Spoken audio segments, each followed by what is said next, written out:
बहुत समय पहले की बात है। एक सुंदर जंगल में एक बड़ा सा हाथी रहता था। वह बहुत दयालु था। उसकी ताकत के कारण उसे सभी जानवर सम्मान देते थे। हालांकि वह थोड़ा भारी और लापरवाह था और अपनी विशालता के कारण हमेशा कुछ न कुछ तोड़ता फोड़ता रहता था। उसे यह एहसास नहीं होता था कि उसकी एक छोटी सी हरकत से कितनी चीजें बर्बाद हो सकती हैं। एक दिन हाथी ने जंगल के पास एक छोटे से तालाब के पास घूमने का निश्चय किया। जैसे ही वह जंगल में चलता गया, उसकी भारी पांवों की आवाज और कदमों से झाड़ियां और पौधे रौंदे जाने लगे। जंगल के सभी जानवरों ने हाथी को देखा और डर गए, क्योंकि उसकी भारी चाल से किसी भी चीज का बच पाना मुश्किल था। तालाब के पास एक पेड़ में कुछ गौरैयों का परिवार रहता था। ये गौरैया अपने घरों को उस पेड़ की शाखाओं में बनाए हुए थे। जैसे ही हाथी का विशाल शरीर उनके पेड़ के पास से गुजरता, उसकी भारी चाल से पेड़ हिलने लगा, जिससे गौरैयों को डर था कि उनका घर गिर न जाए। गौरैया परिवार की सबसे बुजुर्ग और समझदार गौरैया ने यह देखा और समझ लिया कि कुछ करना जरूरी है। उसने सब गौरैयों को इकट्ठा किया और एक बैठक का आयोजन किया।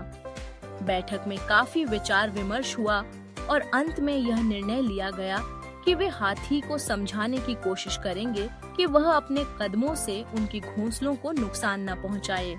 अगले दिन जब हाथी फिर से पेड़ के पास से गुजर रहा था, तो बुजुर्ग गौरैया ने अपनी टीम के साथ उसे देखा। अब वह हाथी के पास उड़कर गई और कहा, महान हाथी, हम समझते हैं कि आप जंगल के राजा हैं और आपकी शक्ति बहुत बड़ी है, लेकिन आपके भारी कदम हमारे घरों को नुकसान पहुंचा रहे हैं। आपकी आवाज और वजन से हमारा पेड़ हिल जाता है और हमें डर है कि हमारे घोंसले गिर सकते हैं। हाथी, जिसे यह भी नहीं पता था कि वह दूसरों को तकलीफ दे रहा था, थोड़ा चौंका। उसने अपनी विशाल आंखें गौरैया पर डाली और कहा, मैंने कभी यह नहीं सोचा कि मैं आपको नुकसान पहुंचा रहा हूँ। मैं माफी चाहता हूँ। क्या मैं कुछ कर सकता हूँ ताकि आप सुरक्षित रहें? गौरैया की बुजुर्ग सदस्य ने कहा, यह बहुत सरल है महान हाथी। आप बस थोड़ा ध्यान रखें और जब भी हमारे पेड़ के पास से गुजरें तो थोड़ा सावधान रहें और हमारे घरों के पास से न गुजरें। इस तरह हम सुरक्षित रहेंगे। हाथी ने गौरैया की बात मानी और उससे वादा किया कि वह आगे से हर बार उस पेड़ के पास से गुजरते समय सावधान रहेगा। वह ध्यान रखेगा कि वह उन घोंसलों को न तोड़े।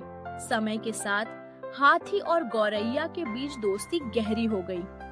गौरैया अक्सर हाथी से जंगल की खबरें साझा करने आती और हाथी उनका ध्यान से सुनता। वे दोनों अब एक दूसरे के अच्छे दोस्त बन गए थे। एक दिन एक भयंकर तूफान आया।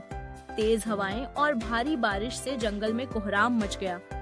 गौरैयों के घोंसले उड़ने लगे थे और पेड़ के शाखाएं टूटने लगीं। अपने छोटे से घर में उनकी जान को खतरा था। गौरैया ने सोचा कि इस बार उन्हें अपने दोस्त हाथी की मदद लेनी चाहिए। हाथी, जो अब उन्हें अपना सच्चा दोस्त मानता था, तुरंत उनके पेड़ के पास आया और अपनी विशाल देह से उस पेड़ की रक्षा करने लगा। उसने अपने शरीर से उस पेड़ को ढक लिया ताकि वह तूफान से बच सके। तूफान शांत होने के बाद गौरैया ने हाथी का धन्यवाद किया। वे हाथी की मदद के लिए आभारी थे और अब उसे न केवल शक्तिशाली बल्कि एक सच्चे दोस्त के रूप में देख रहे थे। हाथी ने भी यह समझा कि वास्तविक ताकत केवल शारीरिक शक्ति में नहीं, बल्कि दूसरों के प्रति सहानुभूति और मदद करने में भी होती है। सीख, सच्ची ताकत केवल शारीरिक शक्ति में नहीं होती, बल्कि यह दूसरों के प्रति सहानुभूति, समझदारी और मदद करने में होती है। Thanks for watching. Please subscribe and like for more videos.